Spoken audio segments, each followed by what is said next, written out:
संत रामपाल जी महाराज एक ऐसे महान संत जिन्होंने अपनी सतभक्ति, तत्व ज्ञान, करुणा और सेवा के बल पर समाज में नई मिसाल कायम की है। संत रामपाल जी महाराज की अगुवाई में उनके सभी सतलोक आश्रमों से समाज कल्याण के अद्भुत कार्यों ने समाज को सुनहरे भविष्य की एक नई उम्मीद दिखाई है। संत रामपाल जी महाराज से नाम दीक्षा लेने के बाद लाखों लोगों की लाइलाज बीमारियां जैसे कैंसर, एड्स आदि ठीक हुई। संत जी के ज्ञान से प्रेरित होकर उनके अनुयायियों ने लाखों यूनिट रक्तदान किया। संत जी ने लाखों बहन बेटियों का दहेज मुक्त विवाह करवाया।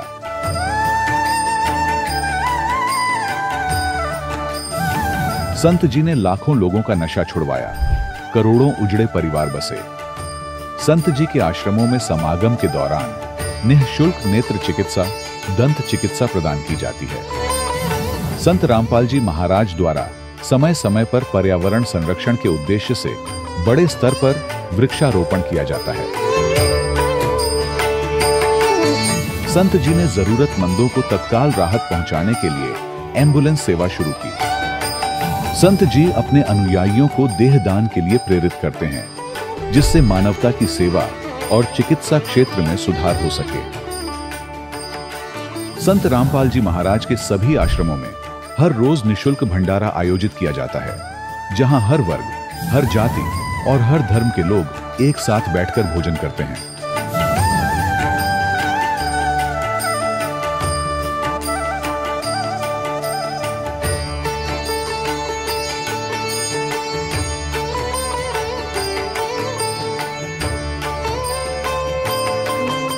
संत रामपाल जी महाराज की अन्नपूर्णा मुहिम ने गरीब और बेसहारा लोगों के जीवन में एक नई ऊर्जा और उम्मीद को जन्म दिया है। घर घर खाद्य सामग्री और जरूरी मदद पहुंचाकर संत रामपाल जी महाराज ने लोगों को दुख और मजबूरी से लड़ने की ताकत प्रदान की है।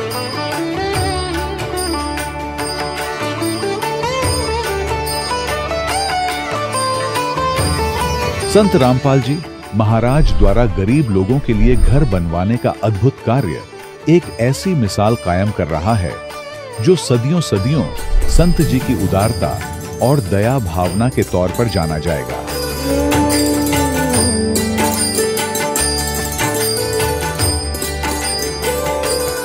संत रामपाल जी महाराज के आश्रम में हजारों बुजुर्गों को सम्मान और प्यार के साथ जीवन जीने का अवसर मिलता है। उनके खाने, रहने और स्वास्थ्य की पूरी जिम्मेदारी संत रामपाल जी महाराज उठाते हैं। अनाथ बच्चों के लिए संत रामपाल जी महाराज के सभी आश्रम किसी वरदान से कम नहीं। यहाँ उन्हें शिक्षा, संस्कार और भविष्य के लिए बेहतर अवसर प्रदान किए जाते हैं। चाहे बाढ़ हो, भूकंप या महामारी, संत रामपाल जी महाराज और उनके अनुयायी हमेशा ही जरूरतमंदों के लिए सबसे आगे खड़े रहते हैं। कोविड महामारी के दौरान संत रामपाल जी महाराज के आश्रमों से करोड़ों लोगों के लिए भोजन, दवाइयां और जीवन रक्षक सामग्रियां उपलब्ध कराई गई। चाहे गरीब की मदद हो या किसी शोषित और पीड़ित वर्ग के हक और सम्मान की लड़ाई, संत रामपाल जी महाराज ने हमेशा ही उनकी दबी आवाज को सरकारों तक पहुंचाया है और उन्हें उचित न्याय दिलवाने में अहम भूमिका अदा की है। समाज में आध्यात्मिक और सामाजिक मूल्यों के प्रति जागरूकता लाने में संत रामपाल जी महाराज हर कदम पर मानवता के सच्चे सेवक साबित हुए हैं। संत रामपाल जी महाराज का जीवन हमें सिखाता है कि सच्ची सेवा वही है जो निस्वार्थ भाव से की जाए। आइए हम भी इस महान सेवा के कार्य में इस महान संत से जुड़ें और संत रामपाल जी महाराज से नाम दीक्षा लेकर अपने जीवन को धन्य बनाएं।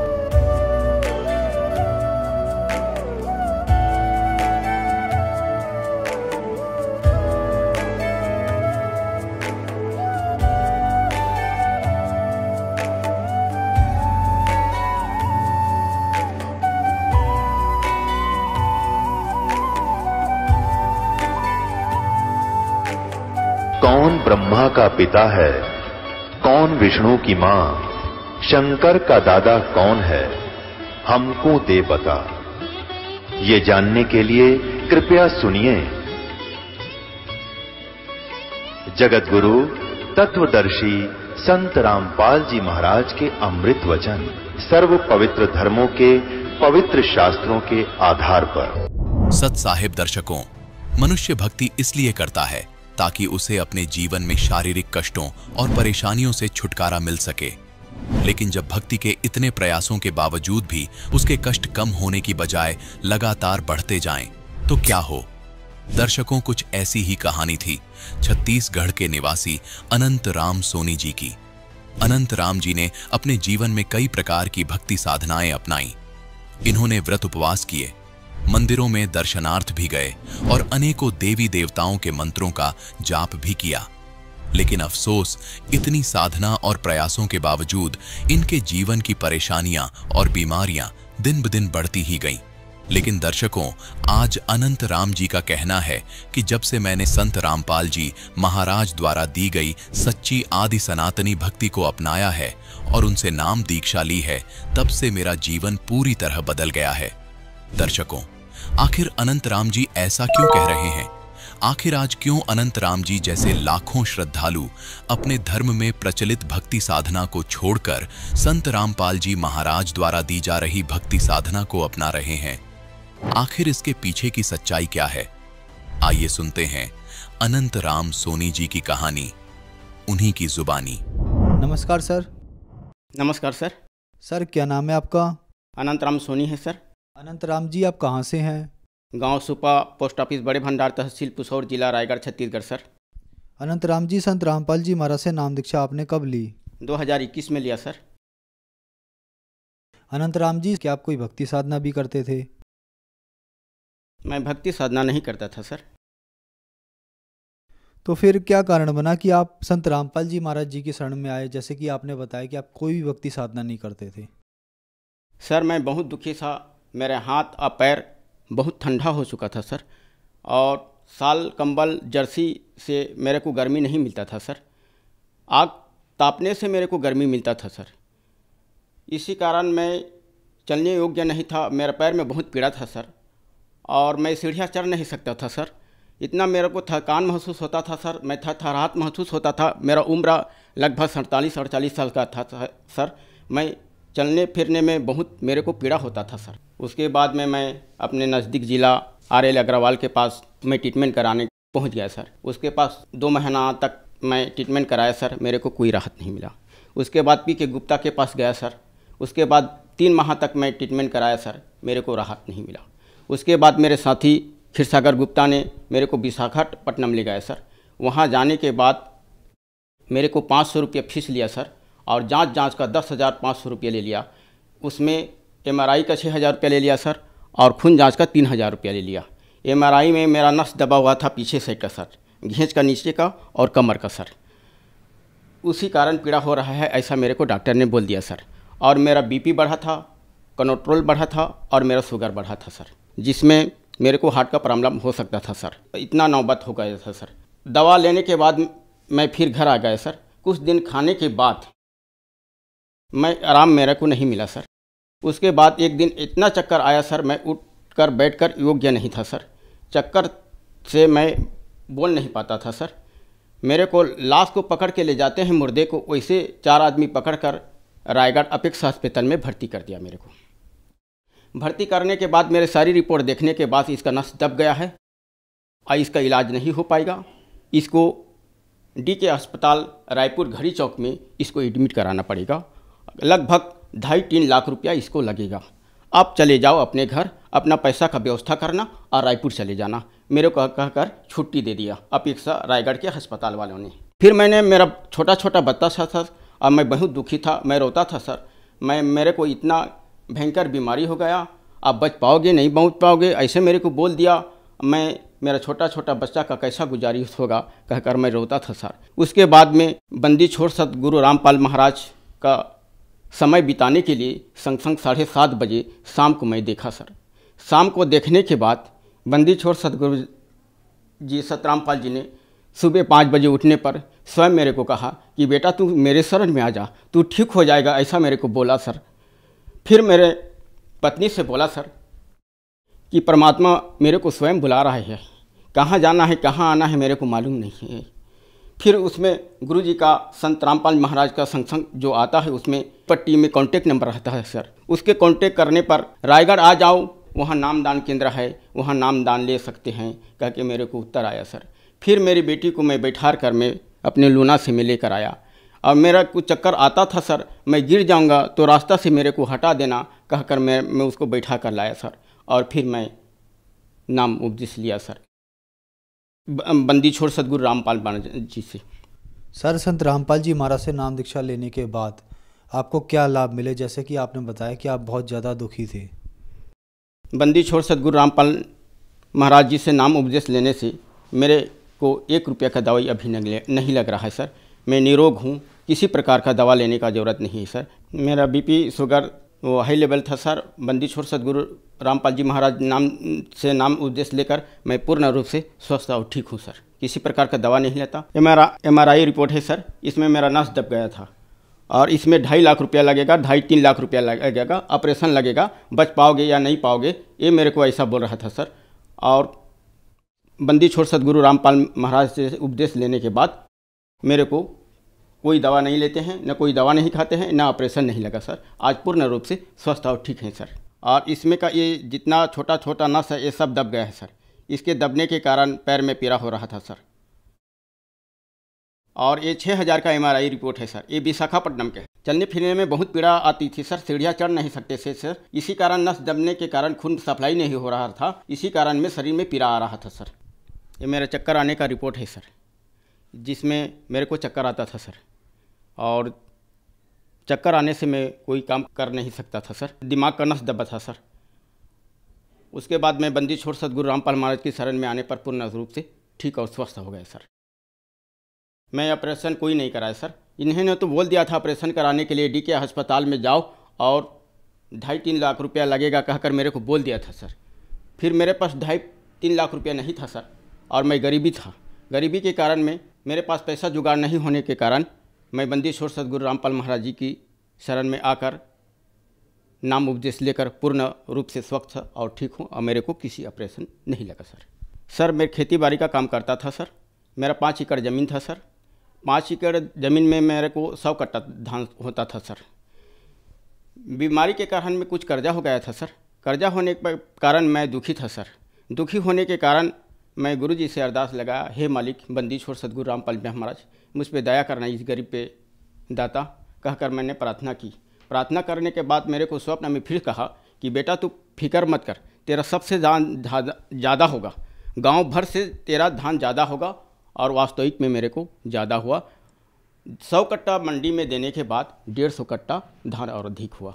जय हो बंदी छोड़ सदगुरु रामपाल महाराज की। अब स्वस्थ हूँ, ठीक हूँ, किसी प्रकार का दवा नहीं लेता और मेरे पूरे परिवार बंदी छोड़ सदगुरु रामपाल महाराज जी की शरण में आ चुके हैं। सर, संत रामपाल जी महाराज से नाम दीक्षा लेने के बाद आपको बहुत सारे लाभ प्राप्त हुए। तो जो दर्शक आज आपको टीवी पर देख रहे हैं और वो संत रामपाल जी महाराज से नाम दीक्षा लेना चाहते हैं तो कैसे ले सकते हैं?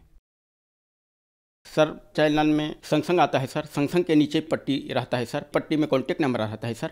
कॉन्टेक्ट नंबर में कॉल करके अपने नज़दीक नामदान केंद्र का पता लगाकर नाम उपदेश लेकर अपना भक्ति कर सकते हैं सर।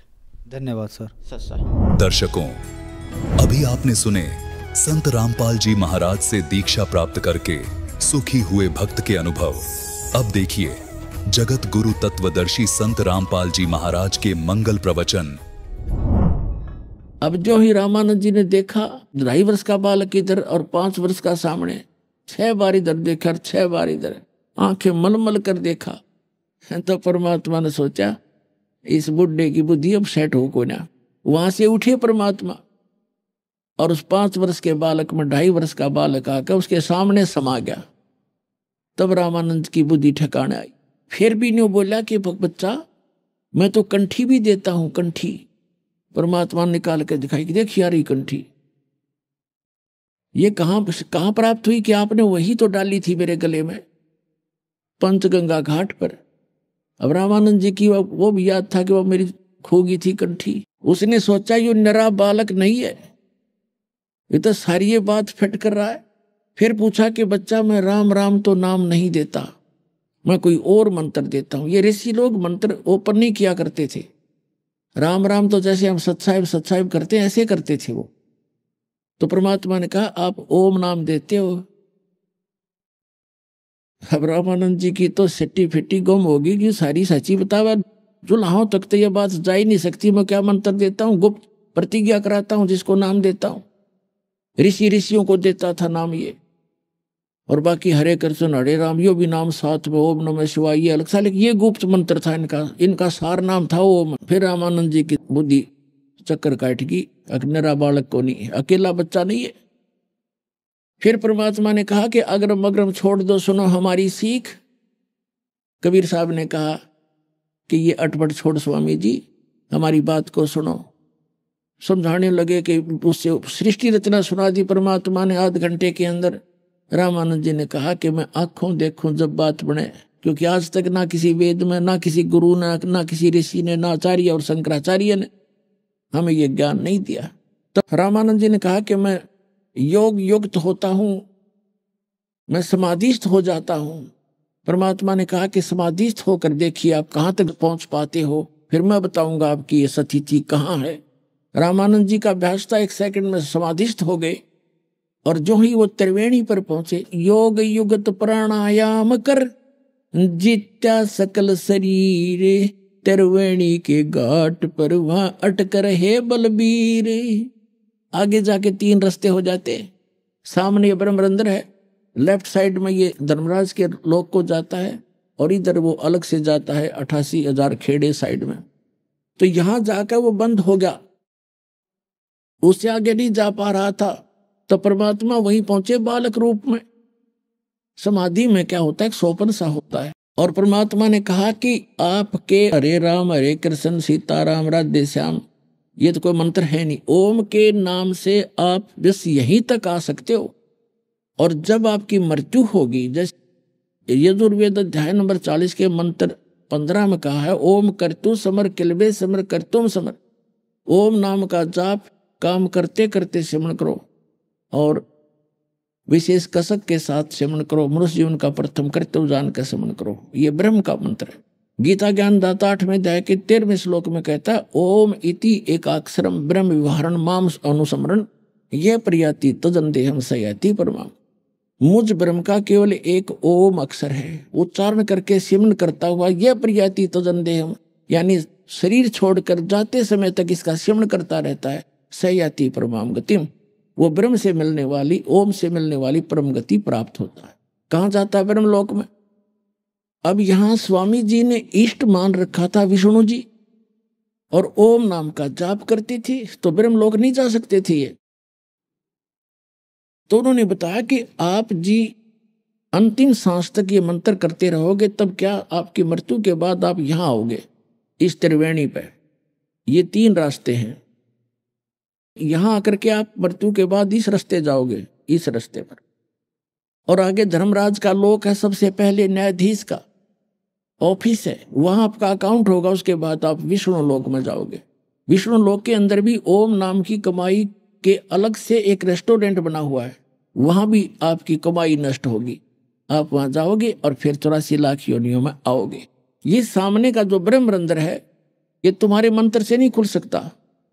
मेरे पास वो मंत्र है जो सतनाम बनेगा 2 अक्षर का, इन दोनों का मिलकर ये सिमरण किया जाएगा, तब ये ब्रह्मरंध्र खुलेगा। एक ओम एक तत् जो सांकेतिक है, जो दास आपको देता। तो परमात्मा ने कहा कि देखो मैं सुमन करता हूं अपने सतनाम का। सुमन करते ही सामने का वो एकदम कपाट खुल गया ब्रह्मरंध्र का,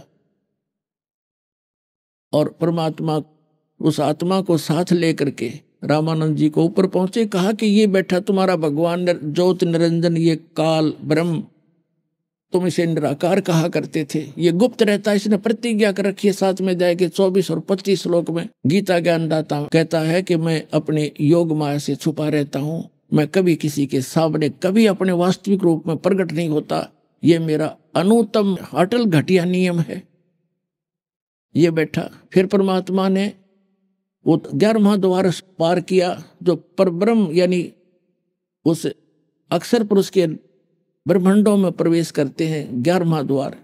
उससे आगे जाकर फिर उस परब्रह्म के अक्षर पुरुष के 7 संग ब्रह्मांडों को पार करके फिर 12वां द्वार है।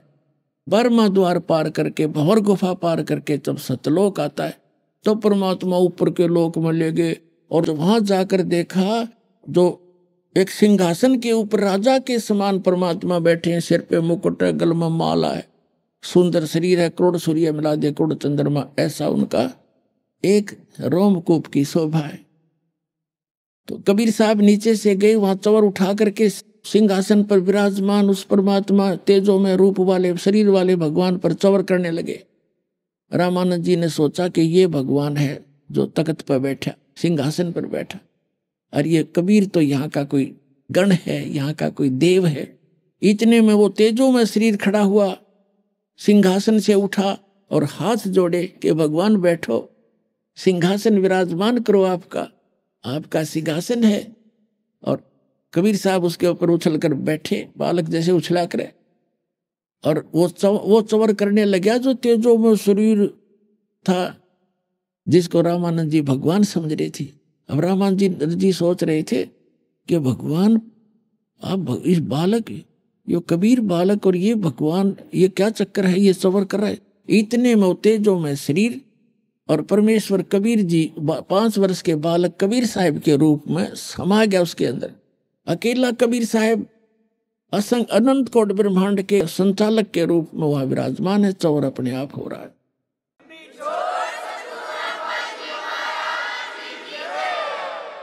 और परमात्मा का वो बालक रूप इतना तेजों में हो गया जैसे करोड़ सूर्य करोड़ चंद्रमा मिला दे एक रोम के अंदर। तब परमात्मा ने कहा कि स्वामी जी, ए स्वामी सृष्टा में और सृष्टि हमारे तीर, दास गरीब अधर बसु, मैं यहां रहता हूं, अवगत सत कबीर। अब रामानंद जी तो चरणों में गिर गया, हे भगवान, हम नहीं पहचान सकते आपको, और आप सचमुच आप भगवान हो। परमात्मा ने कहा कि वापस जाओ। अब जो ही वापस भेजा तो एकदम नीचे आया रामानंद जी, समाधि टूट गई उसकी, एकदम सामने देखा और सामने वो बालक फिर बैठा, 104 साल का बूढ़ा वृद्ध, और परमात्मा के चरणों में गिर गया और कहा, क्या कहते हैं, तावा चित चक्रित भया और देखा फजल दरबारे, गरीब दास से जदा किया हम पाए दीदारे। तुम स्वामी में बाल बुद्धि, 104 साल का ब्राह्मण, 4 वेदों का ज्ञाता, 18 पुराणों को ज्ञाता, गीता जी का मर्मज गाता कहलाने वाला, और भगवान की कैख भी पता नहीं था। 104 साल का वृद्ध ब्राह्मण ऋषि और 5 वर्ष के बालक धानक जुलाहे के बेटे के चरना में पड़ के क्या कहता है, तुम स्वामी में बाल बुद्धि, आप मेरे मालिक, और मेरा ज्ञान तो एक बालक जैसी बुद्धि वाला था। परमात्मा आपके ज्ञान और आपके वहां स्थान को देखने के बाद मुझे अकल आई। तुम स्वामी में बाल बुद्धि, ये भरम कर्म किया नासे, गरीब दास निज ब्रह्म, तुम मेरा होगा दृढ़ विश्वास। निज ब्रह्म, एक तो ब्रह्म है, ये काल है, निज ब्रह्म असली भगवान तो आप हो, अब मुझे दृढ़ विश्वास हो गया। सुन बेसुन से तुम परे, उर से हमरे तीरे, दास गरीब सर्वंग में, तुम अवगत पुरुष कबीरे। सुन बेसुन से परे हो और यहां भी आप बैठे हो। फिर क्या कहते हैं, कोटि कोटि से जदा करे और कोटि कोटि प्रणामे, गरीब दास अनहद अधर, हम पर से तव दामे। कोटि कोटि सजदा किया, कोट कोट प्रणाम। ये भगवान सामने बैठा जिसने खोज रहा, सारा जीवन न्यौछावर जिसने कर रखा, और सामने जैसे सर्प न मणि पा जा, निर्धन न धन मिल जा, भूखे न भोजन मिल जा, ऐसी सती थी रामानंद जी की होगी।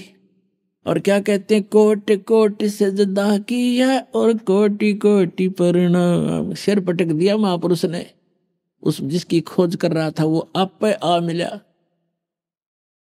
कोटि कोटि सजदा करे और कोट कोट प्रणाम, गरीब दास अनहद अधर, आपकी तो अनहद जिसकी कोई सीमा नहीं ऊपर, और हम पर से तव धाम, हमने आपका वो धाम, आपका वो स्थान देख लिया है। बोलत रामानंद जी सुनो कबीर करतारे, गरीबदास सब रूप में तू ही बोलनहार। तेरी शक्ति से सब जीव बोल रहे हैं, चल रहे हैं, ब्रह्मांड घूम रहे हैं।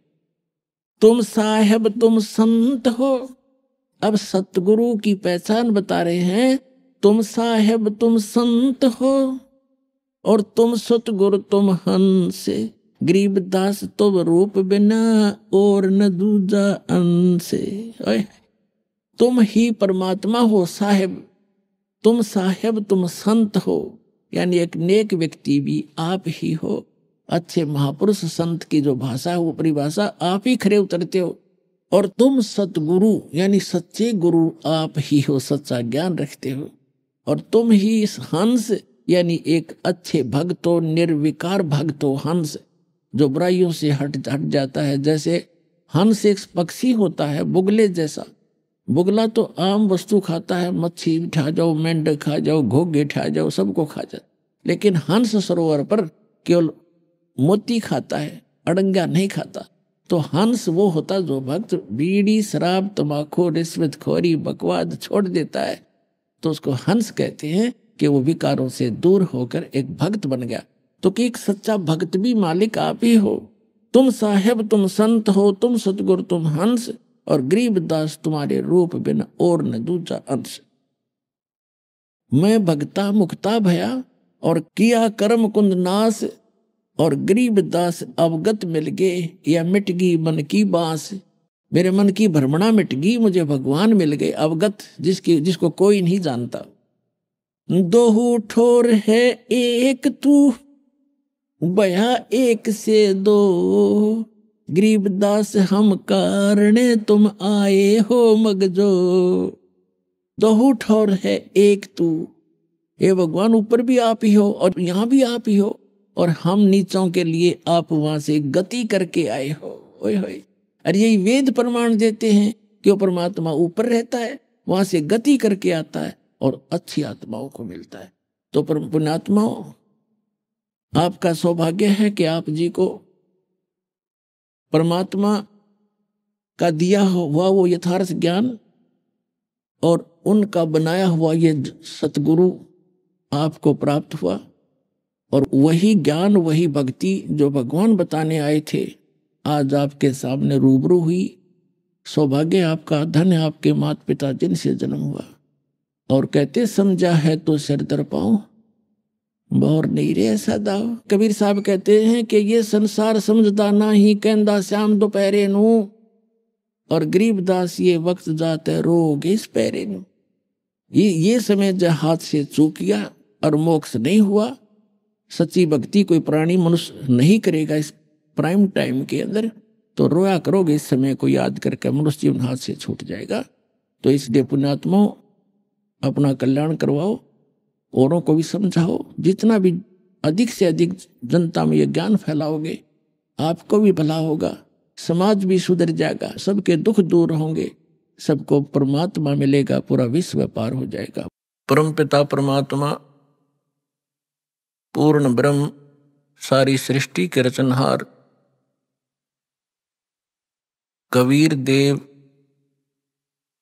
कबीर साहेब, बंदी छोड़ कबीर परमेश्वर जी, ये आप सभी के पिता हैं, हम सभी के जनक हैं, पूरे असंख्य ब्रह्मांडों के ये पालक हैं। और पुण्यात्माओं, हम अपने पिता को भूलकर किसी अन्य से वो सुख, वो अपना राइट मांग रहे हैं जो कभी नहीं दे सकता, जो पिता दे सकता है। पिता अपने पुत्र पुत्री को अपनी सर्व संपत्ति दे देता है सहर्ष। पिता को छोड़कर यदि हम किसी रिलेटिव से ये आस करें, वो कभी नहीं हो सकता। ठीक इसी प्रकार हम अपने पिता को छोड़कर उस परम पिता सर्वशक्तिमान सर्वसृष्टि रचनहार कबीर परमेश्वर को छोड़कर हम अन्य भगवानों से वो डिमांड करते रहे, हमें सुख दे भगवान, हमें निरोग कर भगवान, आपत्तियों का निवारण करे परमात्मा। ये कभी नहीं कर सकते। एक समर्थ परमात्मा है जिसका आज तक हमें ज्ञान नहीं था, और वो यहां आकर 120 वर्ष रहे, अपनी महिमा बता भी गए और दिखा भी गए। लेकिन हम बालक हैं, बालक की बुद्धि बालक जैसी ही होती है। वो 1000 रुपए के नोट को पकड़कर फाड़ देता है, खेलता खेलता उसको फाड़ देता है, उसको कूड़े में डाल देता है, अग्नि में डाल देता है, क्योंकि उसको उसकी कीमत का पता नहीं। हमारे साथ ऐसा ही होता रहा, क्योंकि हम अध्यात्म ज्ञान से परिचित नहीं हो सके, क्योंकि जिन धर्म गुरुओं को हम आध्यात्मिक टीचर मानते थे, अध्यापक मानते थे, वो अध्यापक नहीं थे। वो तो आप और हमारे जैसे ही ज्ञान के सतर के व्यक्ति थे। उनको अपने धर्म के सदग्रंथों का भी ज्ञान नहीं था, और जिस कारण से हम परमात्मा को पहचानने में और उससे प्राप्त होने वाले सुखों को प्राप्त करने से वंचित रहे, असफल रहे। अब उसी परमेश्वर ने दया करी, यहां आके अपना भेद बता के चले गए। उसके बाद अपने प्यारी आत्माओं को मिले, जैसा भगवान मिला ही करते हैं, उनका विधान है। वेदों के अंदर प्रमाण है कि वो पूर्ण परमात्मा सर्व सृष्टि रचनहार सबका पालक ऊपर के लोक में रहता है, सतलोक में, और वहां से सह शरीर चलकर आता है। यहां नेक अच्छी आत्माओं को मिलता है जो दृढ़ भक्त होते, उनको अपने से परिचित करवाता है, सचखंड सतलोक ले जाता है, फिर उनको वापस छोड़ देता है। परमात्मा से परिचित वो महान आत्माएं संत उस परमेश्वर के यथार्थ ज्ञान का प्रचार किया करते हैं, लेकिन उनकी संख्या कम होती है, और वो ज्ञान सत्य होता है।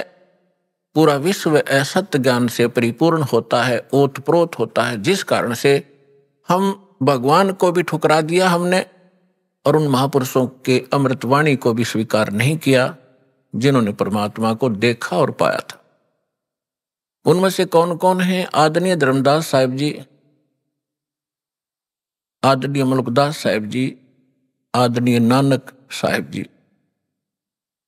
आदरणीय दादू साहिब जी, आदरणीय गरीबदास साहिब जी, गांव छुड़ानी, जिला झज्जर, हरियाणा वाले, आदरणीय गीसा दास साहिब जी, और आदरणीय स्वामी रामानंद जी, काशी वाले ने। इन महापुरुषों को परमात्मा मिले, वह कबीर देव मिले, वह कबीर साहब मिले, अल्लाहू अकबर मिले, और उनको सचखंड लेकर गए, सतलोक लेकर गए, जहां भगवान रहता है और जहां हम सभी रहा करते थे। हम अपनी गलती से यहां गलत स्थान पर आकर गिर गए, और जब तक हम उस स्थान पर नहीं जा लेंगे तब तक ये जीव सुखी नहीं हो सकता। तो उन महापुरुषों को परमात्मा ने इसलिए परिचित करवाया कि वो गवाही देंगे कलयुग में कि हमने भगवान देखा, और वो कहाँ रहता है। जो उन महापुरुषों ने ज्ञान दिया, परमात्मा कैसा है, उसका नाम क्या है, वो कहाँ रहता है, उसकी प्राप्ति कैसे होती है, वो साकार है या निराकार है, स्वयं परमेश्वर ने आके बताया। और जिन्होंने भगवान को देखा, परमात्मा को देखा, उन्होंने वही बताया। और फिर जब दास के ऊपर कृपा की परमेश्वर ने, अपने ही सदग्रंथों को खोजा, तो उन सदग्रंथों में वही पाया जो भगवान ने बताया था। और परमात्मा से परिचित जिन महापुरुषों के अभी आपके सामने नाम गिनवाए, इनने भी वही बताया था। और जो साधना हमारे सदग्रंथों में लिखी है, सबसे पहला प्रश्न यही आता है मन में कि भगवान किसने देखा है। अभी दास ने आपके रूबरू जिन महापुरुषों के शुभ नाम की गिनाए, इन्होंने भगवान को देखा है, इन्होंने भगवान को पाया है। और भगवान कैसा है? भगवान साकार है, मनुष्य सदृश है, हमरे ही उनिहार है, हमारा सृजनहार।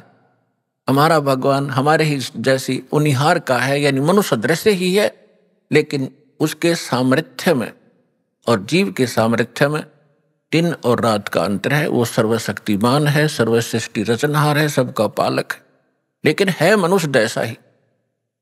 फिर तीसरा आता है कि परमात्मा मिलता कैसे है। जैसे ज्ञान भी हो जाएगा, भगवान ऐसा है, भगवान वहां रहता है, परमात्मा ये सुख देता है, जब तक उसका समाधान नहीं मिला, उस स्थान को पाने की विधि प्रॉपर नहीं मिली, तो ये ज्ञान भी व्यर्थ है। तो अब वो साधना कौन सी है जिससे वो स्थान प्राप्त होगा, जो श्रीमद् भगवत गीता अध्याय नंबर 18 के श्लोक नंबर 62 में, गीता अध्याय नंबर 15 के श्लोक नंबर 4 में वर्णन किया हुआ है कि अर्जुन तू सर्व भाव से उस परमेश्वर की शरण में जा।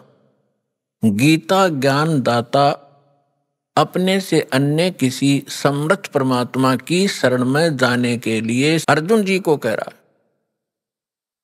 और उसकी शरण में जाने से ही तो परम शांति को और शाश्वत स्थान को, शाश्वत स्थान मीन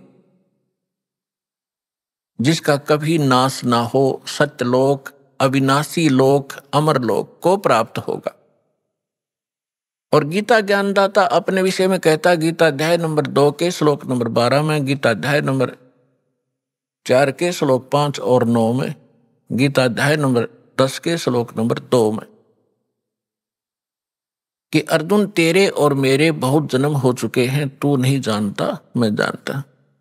इससे सिद्ध है कि गीता ज्ञानदाता अविनाशी नहीं है, और इसके साधक भी फिर अविनाशी स्थान प्राप्त नहीं कर सकते। गीता ज्ञानदाता 8वें अध्याय के 13वें श्लोक में गीता जी में कहता है कि अर्जुन मुझ ब्रह्म का केवल एक मंत्र है, और इसकी जो साधना करता है अंतिम सांस तक, मरते दम तक, वो इस ओम से मिलने वाली परम गति को प्राप्त होता है। ओम से मिलने वाली परम गति कौन सी है? ब्रह्मलोक। ओम ब्रह्म का मंत्र है, ओम के जाप से ब्रह्मलोक प्राप्त होता है। गीता अध्याय नंबर 8 के श्लोक नंबर 16 में स्पष्ट किया है कि ब्रह्मलोक में गए हुए प्राणी भी पुनर्वृत्ति में हैं, वो भी फिर जन्म और मृत्यु के इस चक्कर में गिरे ही रहते हैं। गीता अध्याय नंबर 15 के श्लोक नंबर 4 में कहा कि अर्जुन तत्वदर्शी संत की प्राप्ति के उपरांत परमेश्वर के उस परम पद की खोज करनी चाहिए, जहां जाने के बाद साधक फिर लौटकर कभी संसार में नहीं आते। और जिस परमेश्वर ने सब ब्रह्मांडों की रचना की है, जिससे संसार रूपी वृक्ष की प्रवृत्ति विस्तार को प्राप्त हुई है, यानी संसार रूपी वृक्ष का 15वें अध्याय के अंदर एक एग्जाम्पल है, फॉर एग्जाम्पल, उदाहरण के तौर पे बताया है कि ये सारा संसार समझो उल्टा लटका हुआ संसार तुल्य है, वृक्ष तुल्य है। ऊपर को जड़ तो पूर्ण परमात्मा परम अक्षर ब्रह्म है, जो सबका पालन करता है, पेड़ का पालक मूल होता है, जड़ होती है, और बाकी जितना भी तना डार टहनियां पत्ते उस मूल से ही आहार प्राप्त करते हैं, खुराक प्राप्त करते हैं। तो सबका पालक है और उसी ने सब ब्रह्मांडों की रचना की है, केवल उसी की भक्ति करो। तो पुण्यात्माओं, आपका सौभाग्य है, आपकी किस्मत न्यारी है, और जिन पुण्यात्माओं को इस कलयुग के अंदर मानव शरीर प्राप्त है, तो वो बहुत ही पुण्यकर्मी प्राणी है पिछले जन्म जन्मांतर का, क्योंकि इस समय में मानव शरीर प्राप्त करना ये आम आत्मा के संस्कार नहीं है। और उससे भी अच्छी आत्माएं वो हैं जो सतलोक आश्रम में आकर दीक्षित हो रही। धन है उनके माता पिता जिनसे जन्म लिया। यहां आने से आपका मोक्ष होगा, आपके परिवार का मोक्ष होगा, आपके सर्व संकट दूर होंगे। सर्व संकट किसी प्रकार के हों, आर्थिक हों, शारीरिक हों, तीन ताप के हों, भूत प्रेत की बाधा हो, ये तो परमात्मा पहले करेगा। उसके बाद फिर आपको इसके पैरेलल ज्ञान भी कराया जाएगा कि ताकि आप इन सुखों को पाकर फिर भूल ना जाओ भगवान को, क्योंकि ये सुख यहाँ का अस्थायी, अक्षणिक है, झूठा है। और इस सुख को पाकर हम मस्त हो जाते हैं, जो हमारी सबसे बड़ी भूल होती है। उसके लिए परमात्मा कबीर परमेश्वर जी कहते हैं कि सुख के माथे पत्थर पड़ो, जो नाम हृदय से जावे, बलिहारी उस दुख के, जो पल पल नाम रटावे। ये परमात्मा खुद बताते हैं कि तुम ऐसे अर्ज लगाया करो मेरे सामने कि हे भगवान ऐसा सुख भी ना देना जिससे आपकी भूल पड़े, बाढ़ में जाओ ऐसा सुख जो भगवान से दूर करे, ऐसा दुख दिए रखना परमात्मा, तेरी याद बनी रहे। अभी आपने सुने संत रामपाल जी महाराज के मंगल प्रवचन। आइए अब सुनते हैं संत रामपाल जी महाराज से नाम दीक्षा लेकर सतभक्ति करके अद्भुत लाभ प्राप्त करने वाले अनुयायी के विचार। दर्शकों, भगवान के प्रति सच्ची आस्था और विश्वास रखने वाले श्रद्धालु भी आज के समय में दुख और परेशानियों से घिरे हुए हैं, जो हमारी भक्ति साधना पर एक बहुत बड़ा प्रश्नवाचक चिन्ह खड़ा कर देता है। वलसाड़, गुजरात के रहने वाले ओम प्रकाश जी भी भक्ति तो कर रहे थे, लेकिन अत्यंत दुखी थे। मुख्य कारण था कि इनके पास जो भक्ति साधना थी वह सच्ची नहीं थी। पता था गुरु बनाना जरूरी है, पर सच्चा गुरु नहीं मिल रहा था। शारीरिक और आर्थिक तंगी से परेशान थे, पर उससे बाहर निकल पाने का रास्ता नहीं मिल रहा था। इनके पिताजी भयंकर शारीरिक कष्ट से ग्रस्त थे। डॉक्टर्स को भी दिखाया गया, परंतु कोई राहत नहीं मिली। लेकिन 10 मई 2013 बना इनके जीवन में खुशियों की बौछार ला देने वाला शुभ दिन, जब इन्हें प्राप्त हुई जगत गुरु तत्वदर्शी संत रामपाल जी महाराज जी की शरण, जिसके बाद इनके साथ अद्वितीय चमत्कार हुए हैं। इनके पिताजी, जो पहले गंभीर कष्टों से जूझ रहे थे और कई डॉक्टर्स को भी दिखा चुके थे, वो आज पूर्णतः स्वस्थ हैं, क्योंकि इन्हें डॉक्टर को बनाने वाला भी सर्वश्रेष्ठ डॉक्टर, विघ्नहर्ता व सृष्टि का रचयिता पूर्ण परमेश्वर मिल चुका है। आज ओम प्रकाश जी का पूरा परिवार सर्व सुख संपन्न है। इन्हें सच्चा गुरु, सच्ची भक्ति और सही रास्ता मिल चुका है। अब आप स्वयं ही सुनिए ओम प्रकाश जी के जीवन परिवर्तन की सच्चाई, उनकी आप बताइए। सर नमस्कार। नमस्कार सर। सर क्या नाम है आपका? प्रकाश कुमावत। ओम प्रकाश जी कहाँ से आए आप? मैं वलसाड़ गुजरात से आया हूँ सर। संत रामपाल जी महाराज से नाम दीक्षा कब लिया आपने? मैं 10 मई 2013 को ली थी सर। संत रामपाल जी महाराज से नाम दीक्षा लेने से पहले आप क्या क्या भक्ति साधनाएं करते थे? उनसे पहले जो परंपरागत साधनाएं होती थी वही साधनाएं किया करता था। हनुमान जी का हनुमान चालीसा भी पढ़ता था, शंकर भगवान के मंदिर में भी जाया करता था। फिर मेरे को साईं बाबा के बारे में पता चला तो मैंने साईं बाबा की भी बहुत सी साधनाएं की थी। शिरडी भी जाया करता था। और कहने का मतलब जो भी जानते थे वो भक्ति सब किया ही करते थे, लेकिन फिर भी हमको कोई आर्थिक लाभ नहीं मिला, कोई शारीरिक लाभ भी नहीं मिला, और आध्यात्मिक लाभ तो बहुत ही दूर की बात थी मिलना, क्योंकि वो साधना ऐसी थी नहीं। हमको गुरु जी की शरण में, रामपाल जी महाराज की शरण में आने के बाद पता चला। संत रामपाल जी महाराज से कैसे जुड़े? ये हमारे ससुराल वाले जुड़े हुए थे पहले संत रामपाल जी महाराज से। वो पहले भी किसी कबीरपंथी से जुड़े थे, लेकिन हम उनकी बातें नहीं मानते थे। वो बहुत समझाते थे। फिर वो पता नहीं कब संत रामपाल जी महाराज की शरण में आए, हमको भी पता नहीं चला।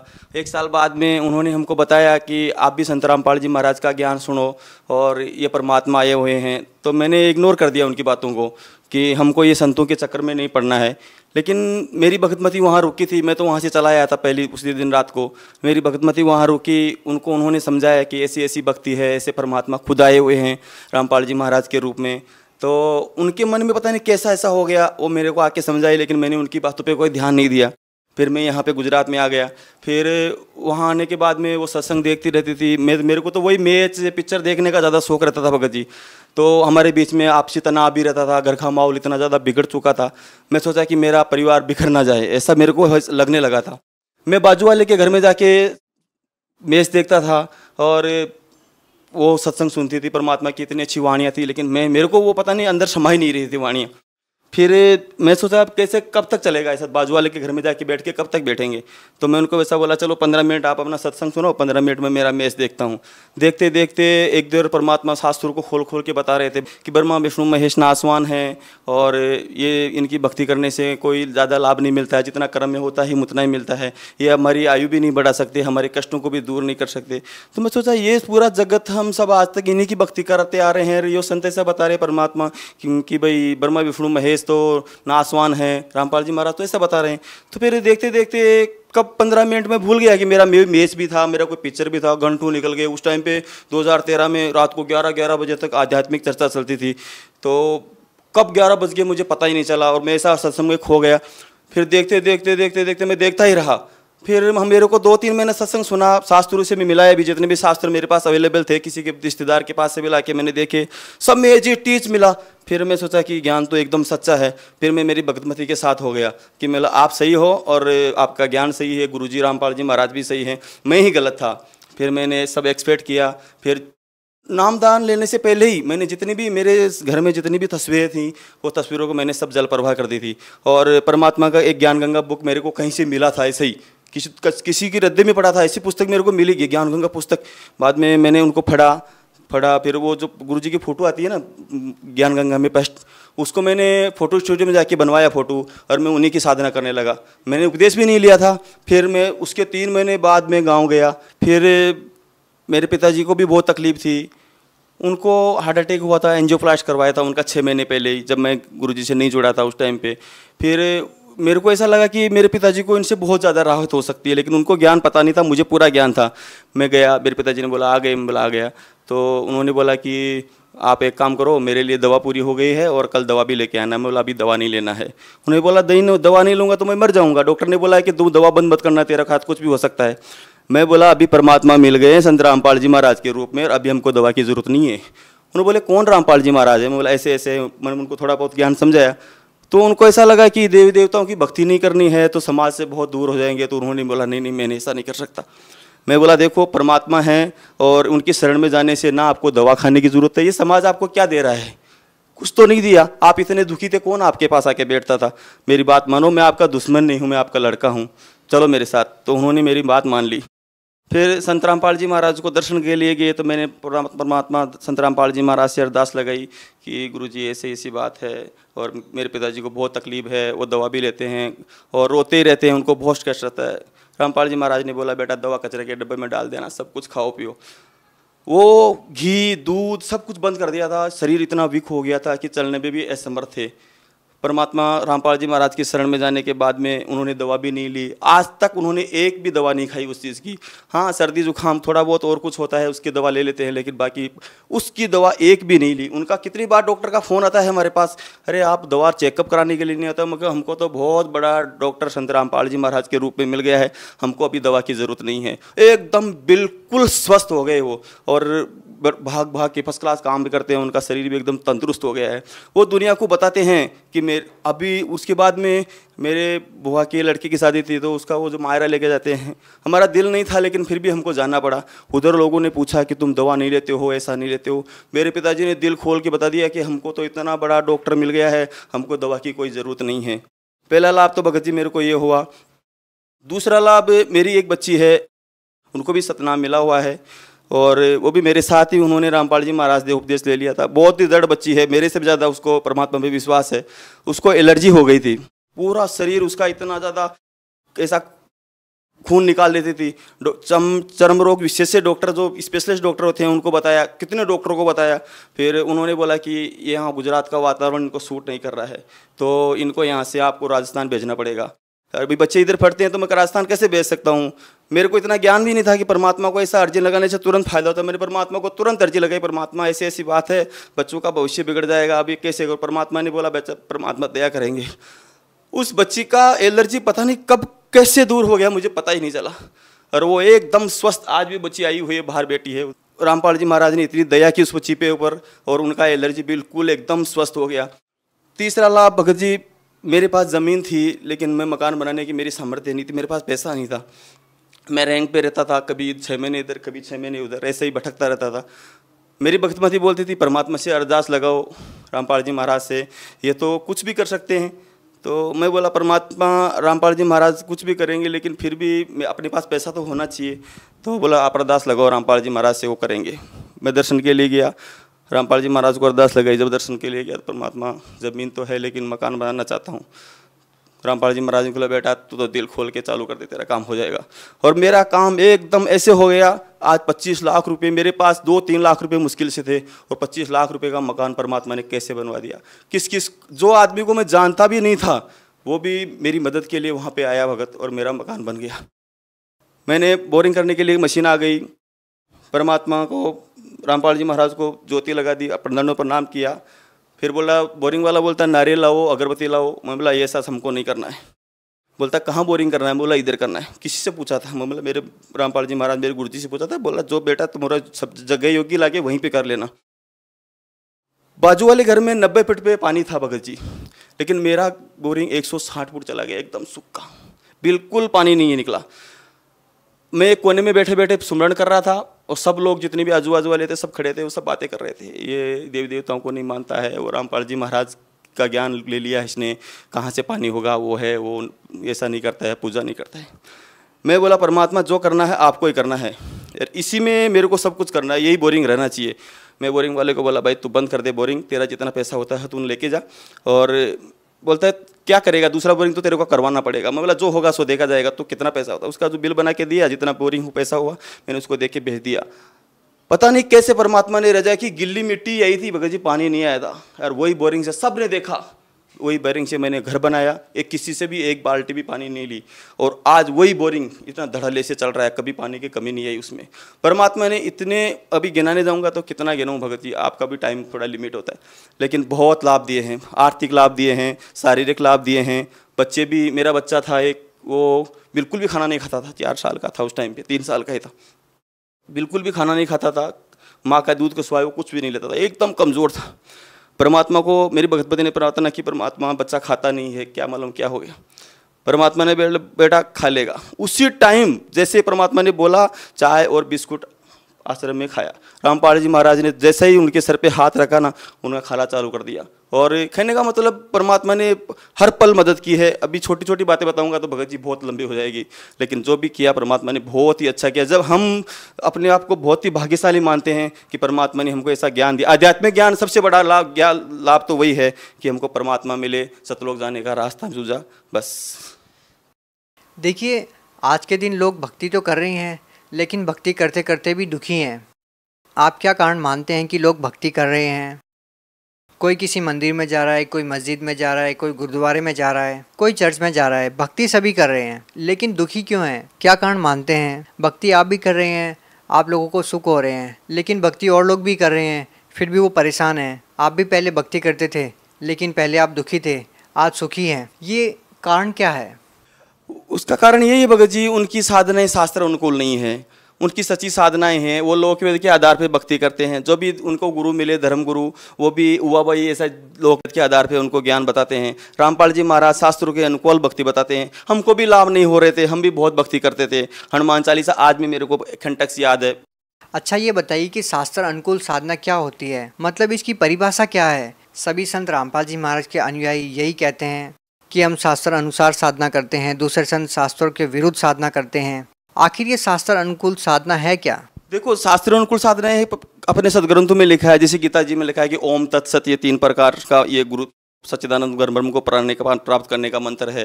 तो ओम ब्रह्म का है, तत् फिर पर ब्रह्म का है, और फिर सत पूर्ण ब्रह्म का है। ये एक भक्ति का बेस है। अच्छा आपने अभी एक ओम तत् सत का जिक्र किया, क्या ये मंत्र जाप करने से लोगों को मोक्ष या लाभ मिल जाएगा? ऐसा नहीं है भगत जी, ये कोड वर्ड है। ओम तो सीधा ही परमात्मा ने बताया है कि ओम तो सीधा ही ब्रह्म का है, लेकिन तत्व और सत्य ये सांकेतिक मंत्र है। कितने लोग सत मंत्र सतनाम करते हैं, लेकिन ये ओम और तत् मिलकर परमात्मा ने बताया सतनाम होता है। लेकिन परमात्मा ने हमको बताया कि ओम के साथ कौन सा मंत्र जुड़ने से आदमी का मोक्ष होता है, उसका कल्याण होता है।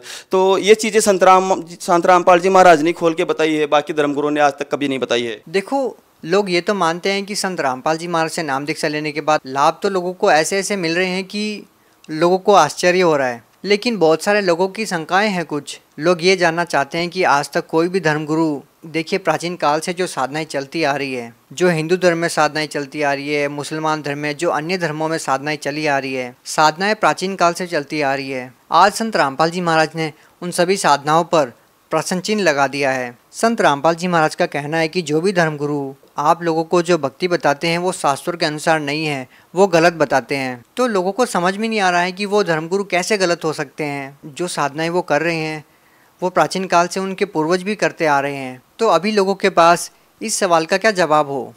इसमें ऐसा है भगत जी, कबीर साहब ने 600 साल पहले आके यही गान बताया था, लेकिन हम अशिक्षित थे, हमारे समाज सभी अशिक्षित था, ये ब्राह्मण लोग यही शिक्षित थे।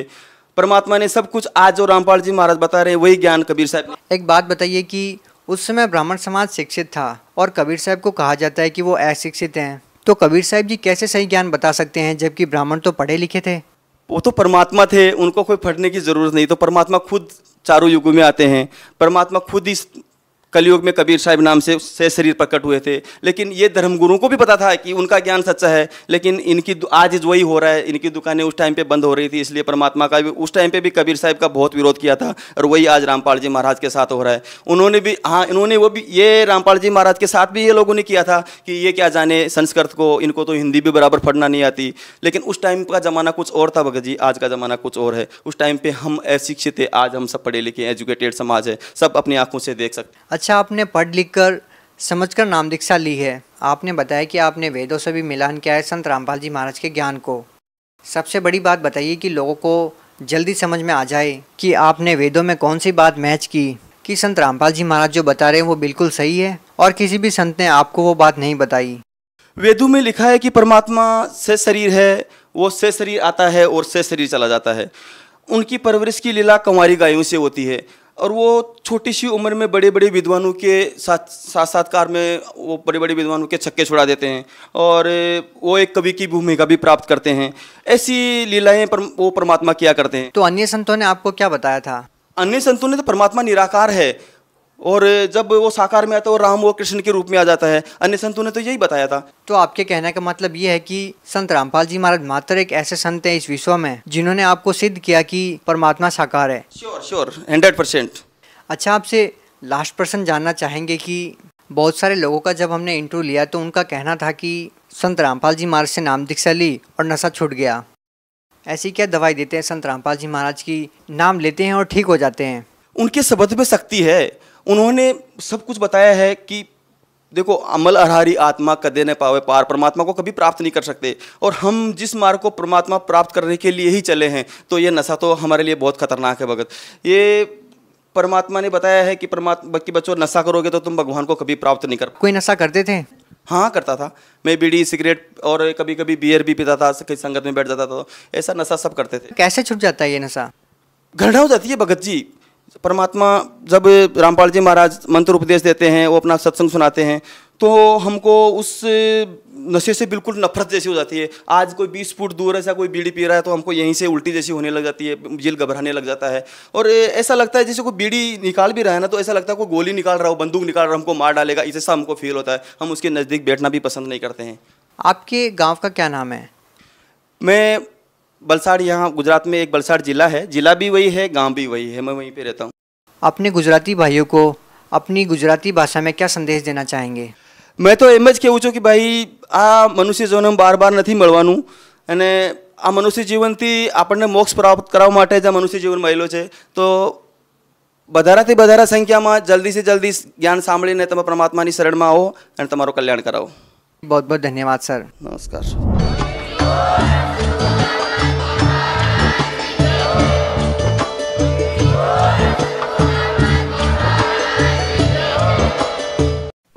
आप सुन रहे थे जगत गुरु तत्वदर्शी संत रामपाल जी महाराज के मंगल प्रवचन। अधिक जानकारी के लिए संपर्क करें।